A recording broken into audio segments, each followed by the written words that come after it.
and to the development of Ghana and Africa is not new.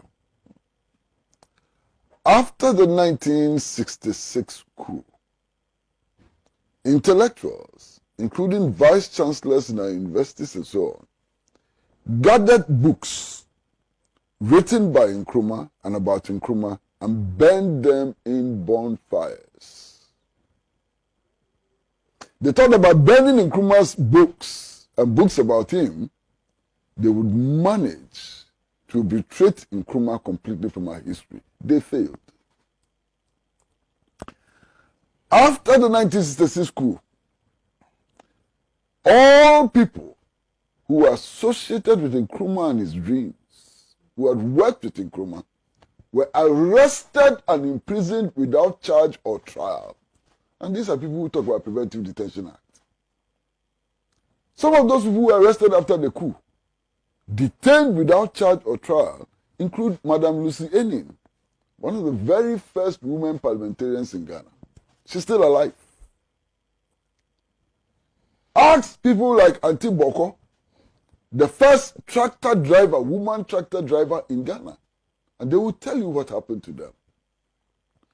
Pregnant women were locked up in detention without trial or charge. They delivered in the prisons. CPP leaders were shot and killed without charge or trial. That's what they did. That is what they did. Look, in 1969, Parliament sat under a certificate of urgency. Parliament sat under a certificate of urgency and banned the printing, possession, and circulation of Nkrumah's photograph. All of us sitting in this studio, you see the montage. If we had done this in 1969, sat under Nkrumah's photograph, we would be in prison. That's the extent to which they went. Look, one of Nkrumah's closest associates, Boy Moses, they caught him, put him in a cage, human being, they put him in a cage, and tied the cage to a truck and drove him through the principal streets of Accra. That's what they did. So what they're doing now is even nothing. Today, that we can meet, we can have a program called Alaji and Alaji, which signature tune is full of praises for Nkrumah, shows that they have been defeated. And we shall continue to defeat them day after day, month after month, year after year. We will defeat them all the time. Nobody can erase Nkrumah's place in our history. Nobody can do that. You know, all that they are doing, changing, moving Founders Day to 4th August, cancelling July 1st as a holiday and so on, all that is like kicking against a rock with your bare feet. The only person who suffers is yourself. You hurt your feet. The rock is there forever. You can't hurt the rock. And in this circumstance, Osajifo Dr. Kwame Nkrumah is the rock. Let them kick against the rock with their bare feet. You see, these are the people who talk about Preventive Detention Act. They should ask themselves how the Preventive Detention Act came into being. These were exploding bombs in stadia. They were killing innocent girls. They were killing school children. They were killing mothers and so on.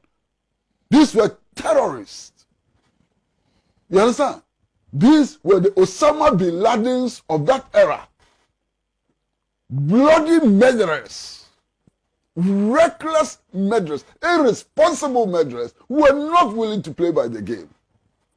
After attempting to kill Nkrumah, after bombing school children and so on, they were expecting Kwame Nkrumah to carry a bouquet of flowers and give to them and kiss them on both cheeks. It would never happen. It would never happen. Today, they can turn around and said that the Nkrumah government was a one-party dictatorship. Why? Go and read this book by Jack Mahoney, JFK or Deal in Africa. Go and read from page 185 onwards. Their closest ally was President Houphouët-Boigny of La Côte d'Ivoire. Was he presiding over a two-party state? Was he presiding over a multi-party system? The man who gave them the bombs to come and explode in Ghana and so on, the man in whose country they took sanctuary, was one of the worst dictators of Africa, but they had no problems with it because it served their purpose. You understand? It served their purpose. They claim that they overthrew Kwame Nkrumah because Ghana was a one-party state. That's a lie. Master, long before the Declaration of Independence on 6 March 1957, they started their plots to kill Kwame Nkrumah. Read the history. Nkrumah used to stay near the Malata market in Accra with his mother. They bombed the house. When they were bombing Nkrumah's house near the Malata market, was Ghana a one-party state? The first coup d'etat, which was planned by Awate, Aram Ponsa and others, occurred when Ghana was a fully fledged multi-party democracy. Today, they claim that Nkrumah alone could not have founded Ghana and that they were all involved in it. The historical record is there. They sent K.A. Busia to London to go and plead with the British not to go. They shouldn't go. Ghana was not ready for independence. All right? Then the people who were opposed to independence, who sent K.A. Busia to London to go and plead with the British not to grant us independence because we were not ready, want to claim credit for independence. And it makes me sick and tired of these people. They sit down and they claim that, oh, as Nkrumah, he was only invited to come and join and so on. That's the biggest lie anybody can tell. Before 1947, 1948, Nkrumah was an icon on the world stage, struggling for the liberation of all of Africa from the yoke of colonialism. Indeed, Nkrumah was the secretary to the 5th Pan-African Congress, which was held in Manchester, which declared that all Africans everywhere needed to be liberated from colonialism and that Africa needed to unite under the banner of socialism. And he did that with Padmore, with Marconi, with Du Bois and others. Nkrumah was already known on the world stage, was active on the world stage. Those UGCC elements were not known beyond Accra, Solpon, and Takoradi. Nkrumah was acting on the world stage. What is this? In any case, when Nkrumah came to Ghana, the UGCC had already been formed. It was a club of elite lawyers and merchants operating in Accra, Solpon, and Sekendi. Within a year, Nkrumah transformed it into the first mass-based political party in Africa, establishing branches all over the country, through Ashanti, through the north, through Volta, everywhere, building a dynamic youth wing, building a dynamic women's wing, linking it up with the workers' struggles and so on. They were asleep before Nkrumah came here. It was Nkrumah who transformed the UGCCC into a mass-based political party. That is why, when in 1949, Nkrumah and the CPP broke away from the UGCC became an empty shell. The first elections in 1951, the CPP won 32 out of 34 seats. The people of Ghana showed who they wanted and rejected those they wanted to reject. All this noise about J.B. Dankwa and so on. My brother, can you believe? J.B. Dankwa never won an election in Ghana. That's even too much. He never won an election in Kibi. Even in his hometown. The people of his own hometown rejected him. He couldn't win an election in Kibi. He was defeated by a people teacher in an election in Kibi. Why? The people made their verdict very clear. The verdict of the people was loud and clear. J.B. Dankwa himself, in 1948, addressed a rally at Swedro with Kwame Nkrumah. The speech is available in the historical record. J.B. Dankwa told the people of Swedro that if all the leaders of the UGCC will betray them, he was sure that as for Kwame Nkrumah, he would never betray them. These are J.B. Dankwa's words. Not my words. These are J.B. Dankwa's words. You understand? Why? Who declared Ghana independent? Who declared Ghana independent? Was it J.B. Dankwa? Was it J.B. Dankwa?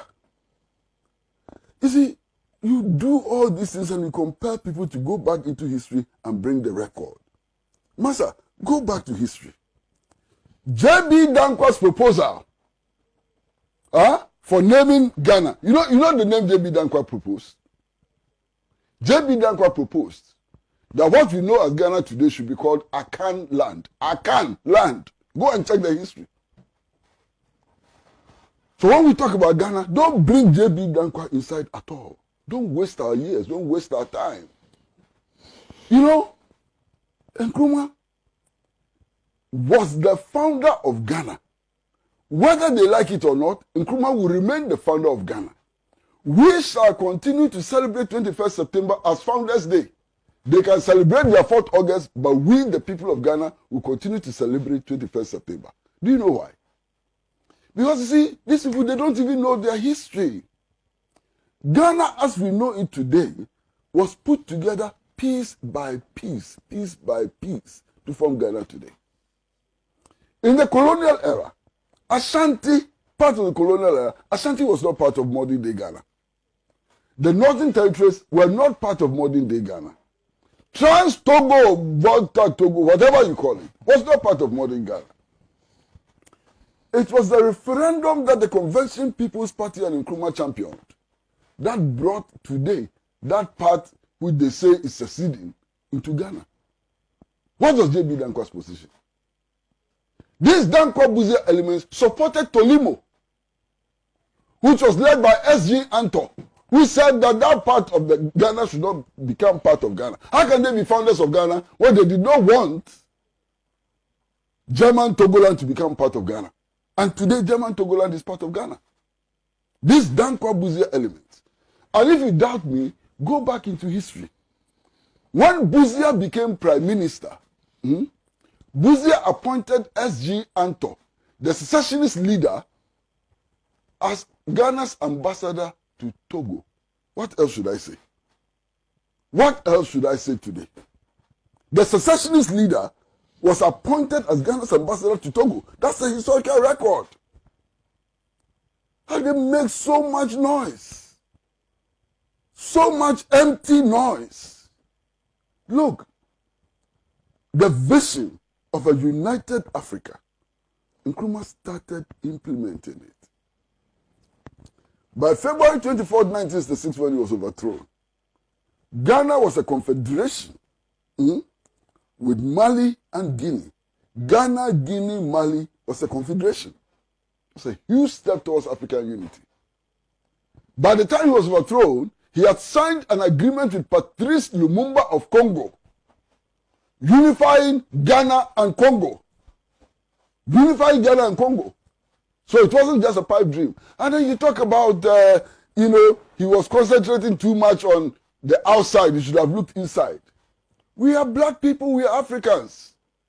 We are being discriminated everywhere. K.A. Bedema, as Minister of Finance under Nkrumah, went to the United States of America. They would not allow him to buy coffee in a coffee shop. So the fight against racism was our fight. It wasn't other people's fight.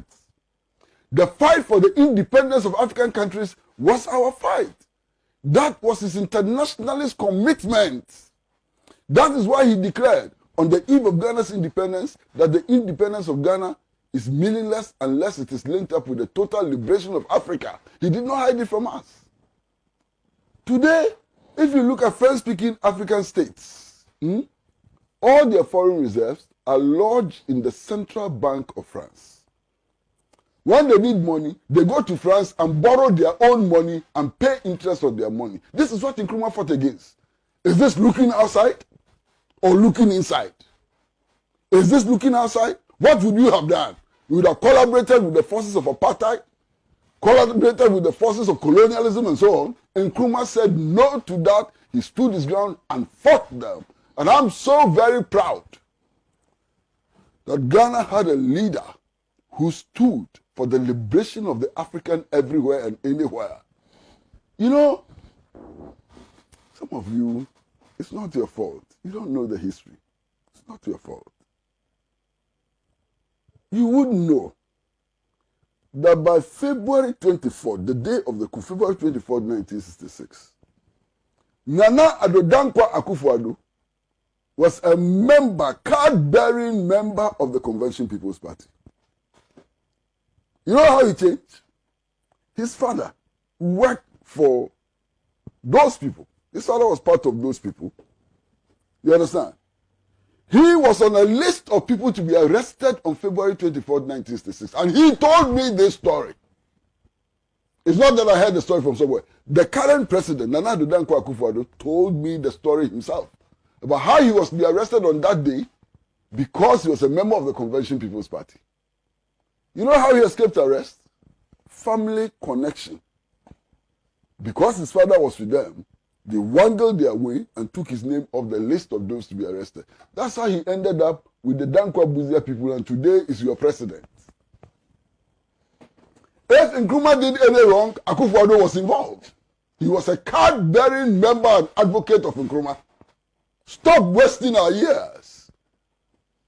Nkrumah, Nkrumah truly never dies.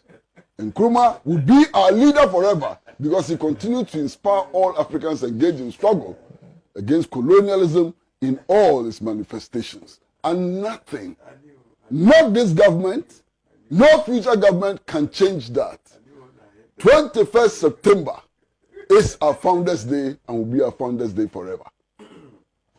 Thank you.